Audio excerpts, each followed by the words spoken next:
your human dignity. Every single day you go out and you are rejected, you are found not good enough, you come back, you doubt yourself.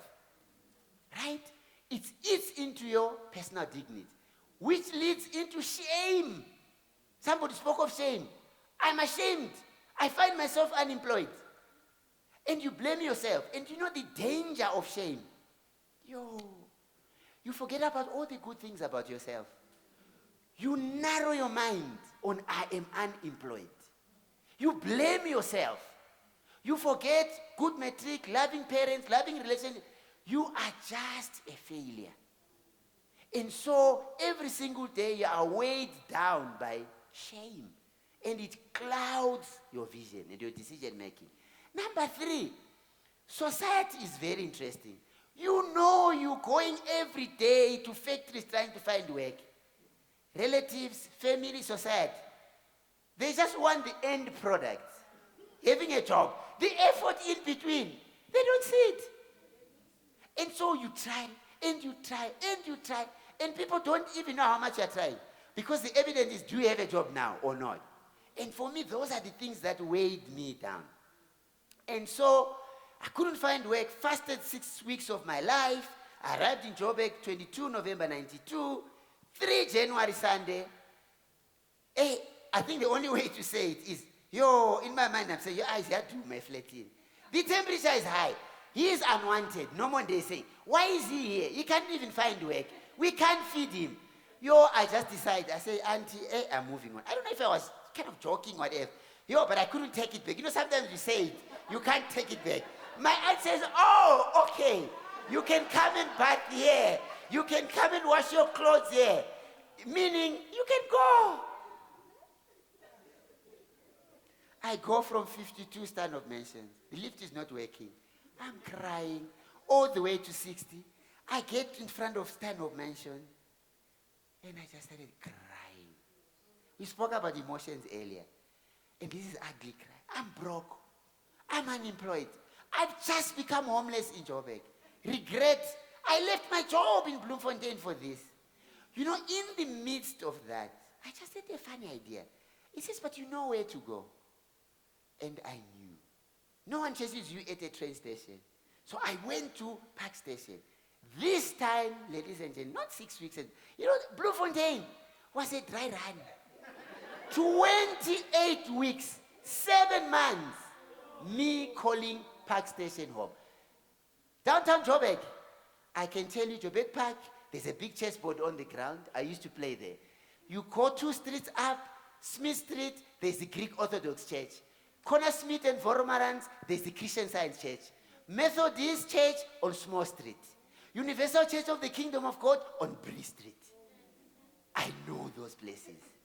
Because I used to walk and cry and struggle to find work. And that period taught me about one thing. Let's show you a couple of pictures, right? And I want to bring it together. Let's just show you some pictures. Plain Street, you can go to the next one. Okay, there is my aunt's place, Stanhope. Back to unemployment in Joburg, you can go next. An interesting thing, this is still a shelter in Hillbrow. Turning point in my life. If you know Hillbrow Courtesy Street, I'm here, standing outside here. Your story matters. But not only your story, choices matter. We are free to make choices. We are not free from the consequences of our choices. I made a big choice. They come, 1, 2, 3, 4, what? I think they used to take 100 people. I'm like 107. I don't go in this night shelter, which means no home meal, no bed, no shower. This is very close to Park Station. I'm walking there, tears in my eyes. I'm a finila, ugly cry. I'm crying. And I get to Park Station. I lie down. And I said, I put my card box, I cover one with another one. And I said to myself, if I had gone in there, what was going to be my life about? About going early so that I make the cut, bathing, meal, and bed. How am I going to overcome homelessness? If I'm here, I never went back. Choices matter. Can go to the next slide. So I never went back. Learned a lot from that. Cold Johannesburg this time, June of 1993. For about 2 weeks, we slept in the toilets at Carlton Center. Trying to run away from cold Joburg. Then the security found us, chased this away. Next slide. Jobet Park. Lying down, you can go next slide. With any of those people, next, like that one. These are people trying to fight. I was one of those people. Between January 93 and July 93. Just lying down. Learn to play chess. Let me tell you the turning points, and this talks to personal mastery, talks to resilience.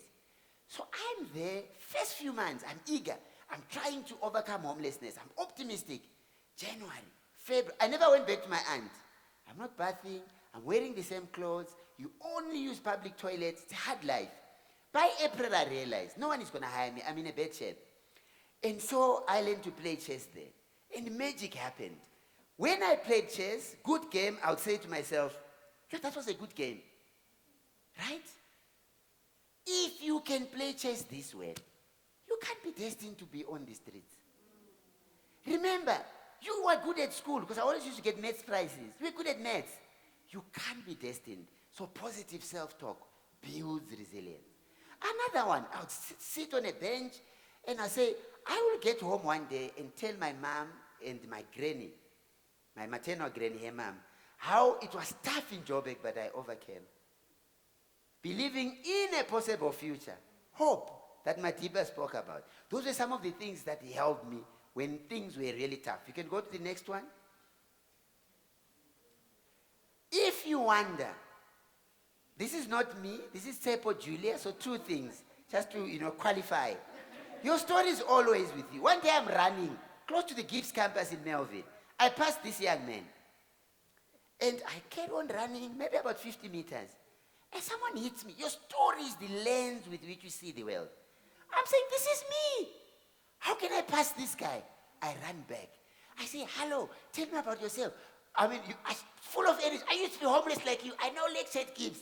He's just like, Baba, slow down.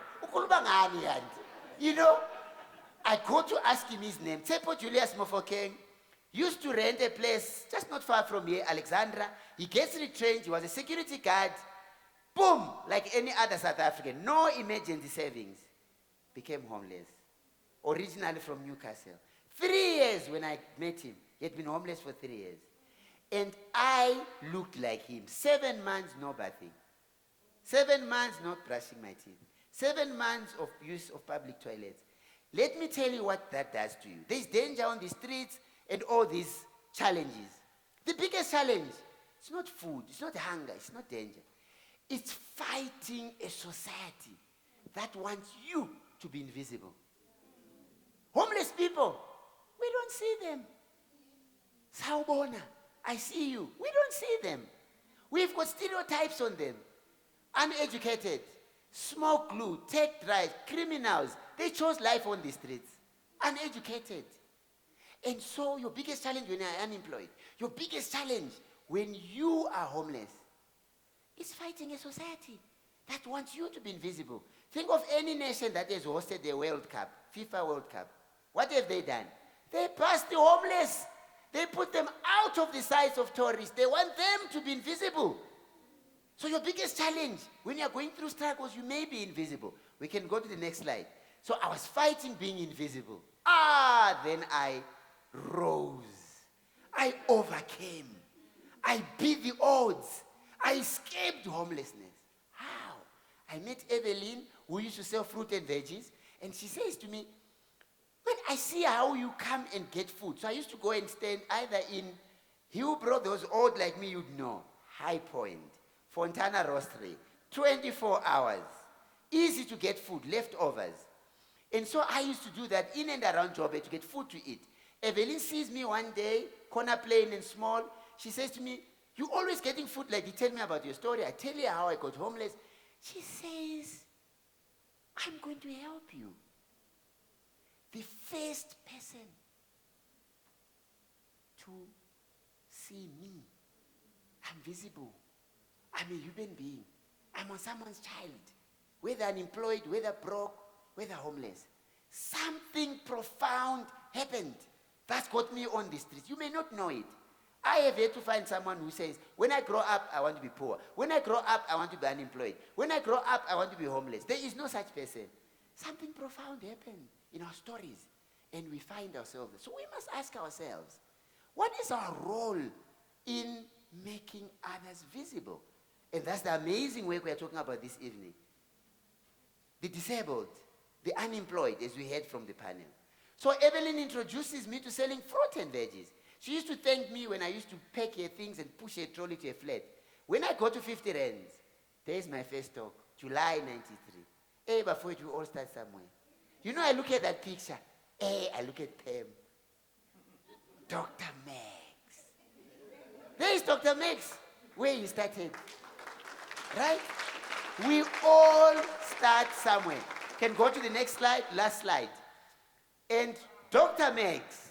Hey, do you like that one? Yes!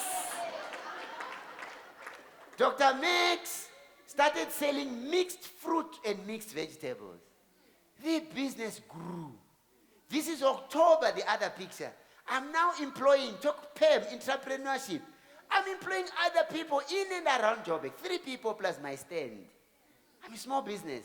I beat the odds. I escaped homelessness. Last slide, I lied. This is the last slide now. Before I then decided, you know, I'm doing well. I've got 800 rands in the post office, October 93. Let me take a sabbatical, you know? Okay, I didn't know that word. But I made a choice. Choices matter. I start going to the library. This is Johannesburg Public Library on Simon Street. This is the newsroom. I started going to the newsroom. I hired another person. Choices matter. To sell at my stand. Guess what happened? In this library, I meet Mrs. Zimmerman one day. She says, I see you here all the time at the library. Tell me about yourself. In narrating my story, I say, I've got a bean mad. I really want to get a job where, you know, I can go back home to help my mom. And she says, but you don't need a job. You need to be at university. Right now, go to First University on Jorison Street. When you are done, go to Betha Street, also in Braamfontein. Go to the South African Institute of Race Relations. Apply for a bursary. Did all that. Guess what? February 94. Yours truly. Democracy around the corner. I am first year student at Wits University. Right? And so we learn. Everyone has a story. It's got ups and downs. Resilience is a skill to bounce back from obstacles. Like a tennis ball. Like that bamboo that doesn't break. What does it need? Optimism? It's going to be okay. Hope? It's going to be okay, even though it's tough now. It needs other people, social connections. Evelyn, Mrs. Zimmerman, other homeless people. To build this, you cannot overcome big obstacles like unemployment, being broke alone. Finally, it needs one of the most important qualities we have as human beings. What is that? We've got an amazing capacity of being honest about our reality. It's bad. I'm unemployed. I'm broke. I've been retrenched. Then, what Madiba told us, we also can be hopeful. We have that skill as human beings. Admit the brutal reality as it is. And remain hopeful.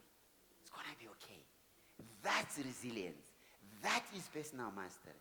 I wish you all that. You have a story. It matters. Thank you. Ladies and gentlemen, put your hands together. Make some noise. Let's hear it for the legend himself, Dr. Max. Thank you. A beautiful story from a beautiful man. Let's hear it one more time for Dr. Max, ladies and gentlemen. Thank you. Wow. Wow. I'm in awe. I'm in awe. Shaka even stopped drinking. Yo. Dr. Max! Thank you so much, Dr. Max. Thank you so much for coming and sharing that with us. Thank you for instilling a new sense of hope in us. you know, for making us understand that our circumstances don't determine our future, you know, and that we must never give up. Yo, I love how he portrayed resilience. Hey, Dr. Max has lived, guys. How? Shaka, would you live at Buck Station for 1 year, Shaka?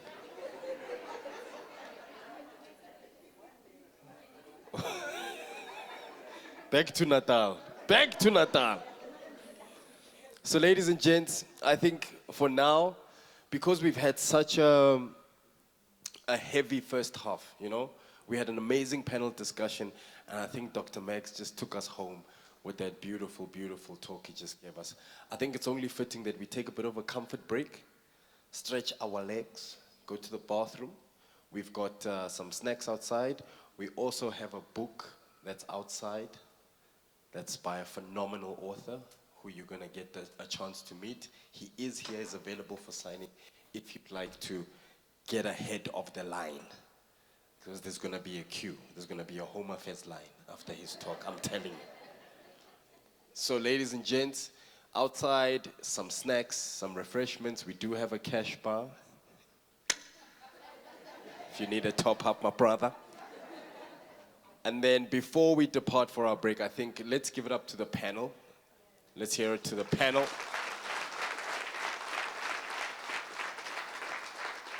And of course, ladies and gentlemen, a man who makes being 51 look so amazing. Let's hear it for Dr. Max. All right, ladies and gents, we'll see you guys in about 10 minutes. Enjoy your break.